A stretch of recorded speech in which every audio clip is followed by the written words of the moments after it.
one of the major points is that we have all of the important ingredients for doing a fantastic pilot project here in Key West. We're on the edge of the northern Caribbean rim, which is the scientists, environmental scientists, consider the 6th area of critical concern in the world. And I'm wondering, from the standpoint of a fundraiser, to which I've devoted about 30 years, what sort of continuing involvement would the UN have in looking at our community? Because we could be a pilot project for the world. I mean, everybody has their navies and their coast guards. What's lacking in a lot of the world is the nonprofit organizations that devote so much of their time to solving problems. But it could be a pilot to show what can be done when people come together in various organizations for a good cause. So from a standpoint of a fundraiser, or to answer Peter's question, what input would the UN have in our solving our own local problem, which could be transferred around the world? So what would the UN be doing in involving itself? Because I see a great partnership in the UN and the Key West to get a great project underway.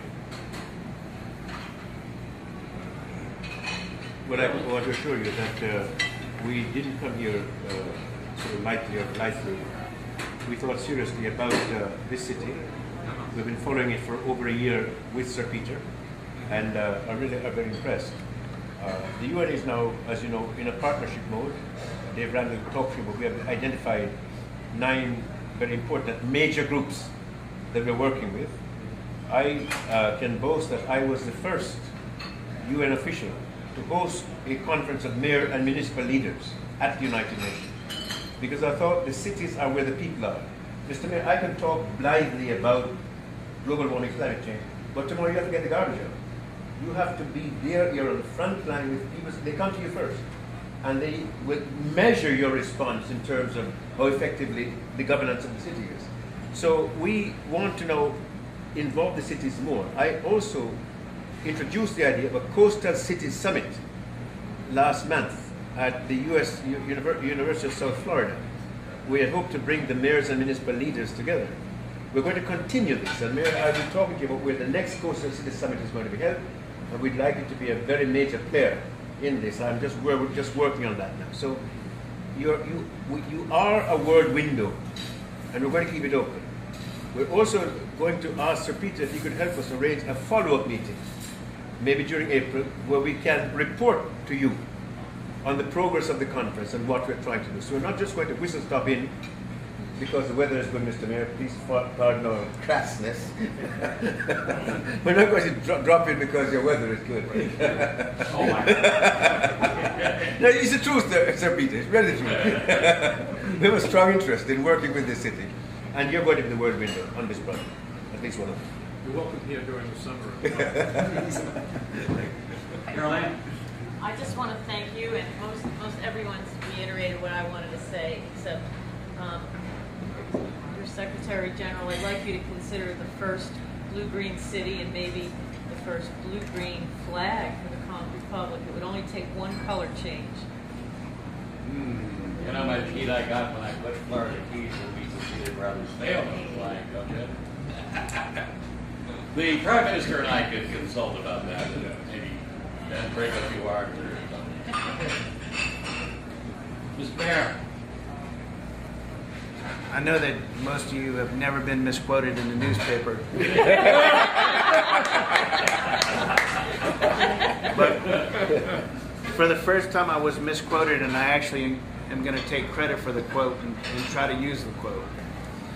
We had our economic summit, and I believe that we need to take pride this year, that we need to take personal responsibility and investment in the development of our economy and our environment. I think they work hand in hand.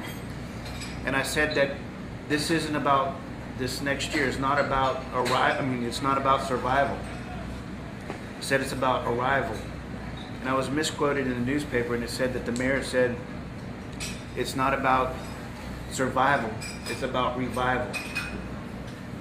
And to me, what's most important is that we take these substantive words, sustainability, quality of life, and add something in a form that people can realize. This past election year, we saw an engagement. We saw an engagement in electrification of the young and those that have never been engaged before. But what about the regular, hardworking souls that don't understand the quality of life that I had growing up, when life was simpler, when they could dive, when I could go out in a boat, just paddle right off the shore and get lobster and fish and so on and so forth. So what I see this wave and this ripple is that this is something that truly can engage the regular, hardworking person that can identify with the water. Because there's not a person that lives in the city of Key West that cannot identify with water. Whether you drive from here over Key Bridge or whether you never leave this island, you can identify with water and the life that it holds.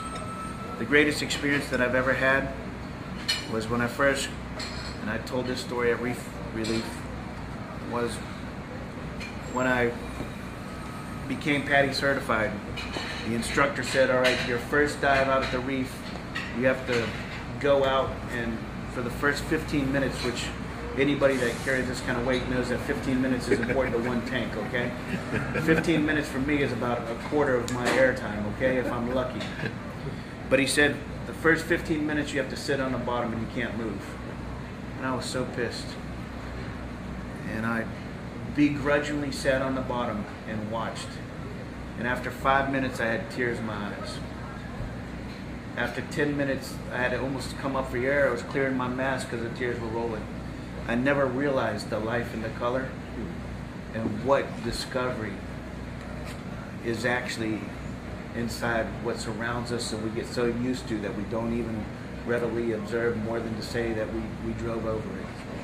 And so for me, this is just another engagement that I hope that we can take, like I said, and this is all selfish, because honestly, I appreciate visitors, but in the end, if we're going to do something that's sustainable, it has to be engaged with the residents, and the residents have to engage the visitors. Very good. And that's where we get that life cycle that expands past this island. So that's the ripple in a way for me. Thank you for coming, Doctor. I appreciate it. Well, thank you, Mr. Mann, and thank you very much for this last intervention. I've been known to refer to the Coffee Republic as the last bastion of the overqualified. But he made And the I point. have to say, this table has proved to me the truth tonight. Indeed, this is the last bastion of the overqualified. But Sir Peter, before you give me the last word, let me just say, because sometimes words strike me very, very forcefully. And as you sat there on the bottom, you talk about the life, the color, and the discovery. And you know, Mr. Smith, every act of discovery is an act of self-discovery. We learn a great deal about ourselves in the way we discover things. But also, two other thoughts struck me as I sat here this evening. As we talk about the blue-green city, my thought was, here is a blue city with a green heart. And we're trying to build on that and to make it work very well. But finally, Mr. Mayor, we are just visitors to your city. We came as guests, but we leave as friends. Thank you very much, sir. Thank you.